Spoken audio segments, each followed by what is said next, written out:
I first met him in the early 80s in a Chinatown of urban Java. He didn't want his real name or address revealed, so we called him DJ for Dynamo Jack. He was only a healer, he said, but he did direct a powerful energy generated from his own body into his patients. Sometimes he used the needles, sometimes just his hands. He called the energy Qi, and it was so strong that he usually needed a grounder to hold his patients' feet. For years we followed him around Java on his healing rounds, pleading to be allowed to film him, but he always refused, saying his powers resulted from a type of meditation with an ancient tradition of secrecy. It was only when my brother Lorne was suffering from a serious eye infection that he finally allowed us to film him in 1987. It was nothing like any acupuncture I'd ever had. I was getting really powerful electric shocks and couldn't control my movements at all. Yin yang, positive and negative, you know. And my positive from here and my negative from here. And we meet together, this can get like electricity. And is this because you're special? You have a special sort of It's body? meditation every day. It's meditation that does it. Meditation every day. Like you can touch me, like this. It's nothing, okay? It's my burn. It's just like this. For our sound recordist, it was also a shocker.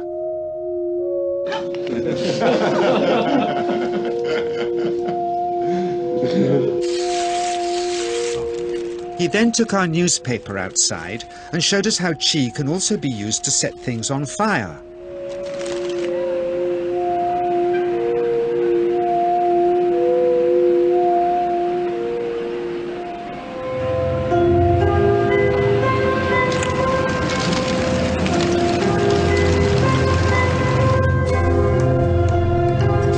When he heard we'd shown this footage in public, he was very upset and refused all our future efforts to contact him again. As the years passed, we sadly resigned ourselves to never seeing him again. My brother Lorne never did, for by 1997 he was already dead, when I again found myself with DJ, now treating me for an eye problem.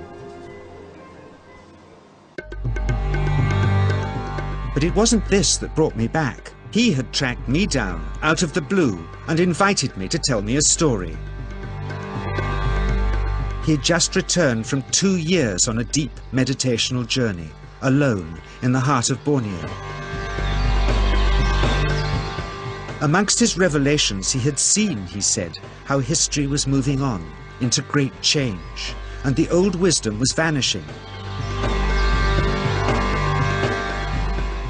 So he'd called me back to film just enough of him to remind us that we all have undreamed of powers sleeping within us, and that there's nothing special about him except for his training in waking them. Grounding this patient, my cameraman Joe is having to use all his weight to keep contact. Qi is pushing him away. He seems able to control the amplitude of this Qi, like a dimmer switch, and it causes uncontrollable responses in the patients and their grounders. I can barely keep my hand on you. It wants to fly off. The electricity is so strong. This mother unwittingly grounds her child. He won't sit still, so she's asked to hold him and grin and bear it. Sometimes signs of this passing energy can be seen in the transmitter too. This Qi stuff is only the surface, he says, of the real adventure beneath, in the meditational technique. So I invited a small group of scientists back from the United States with measuring equipment to test if DJ was for real. And if so, where might this energy belong on the electromagnetic spectrum? Catherine Cook, CEO of the Mind Science Foundation in Texas. Dr. Roger Nilsson, a Swedish medic and international racing sailor.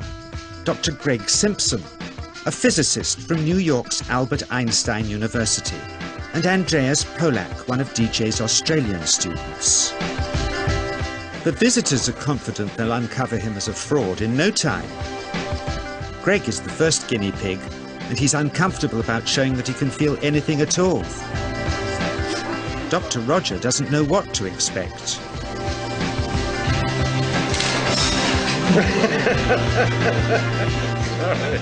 Out comes the metal detector, like the things they use in airports, to see if he has any concealed metal in his body. Then the voltmeter, to try and measure the chi. But how to get it to work?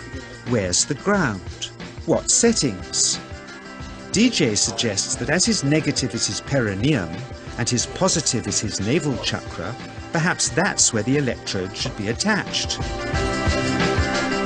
He doesn't stand on his dignity. He's eager to help, but still no readings. They're getting shocks off his arm, and now they're on the right settings, but the needle still isn't moving. DJ says it isn't electricity, it's chi. It's 1, 2, up, I feel it in my whole body. I feel it, 3, 0.3, I feel it in my legs, shit.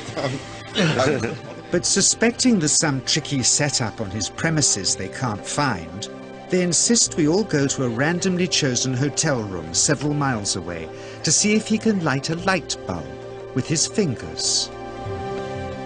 It doesn't ground on the wall. So Greg holds and grounds one wire, while DJ pumps chi through the other. The bulbs are LEDs, light-emitting diodes, which ignite in different colors according to the intensity of current. Yes. On, off, on. Brilliant. Oh, you're blinking. Things were going well. DJ was enjoying it too, until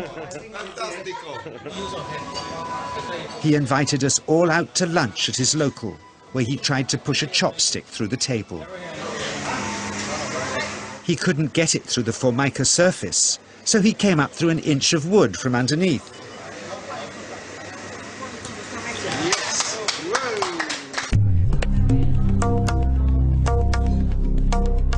Not only did he draw his own blood, but a chopstick splinter had caught Alison here between the eyes, drawing more.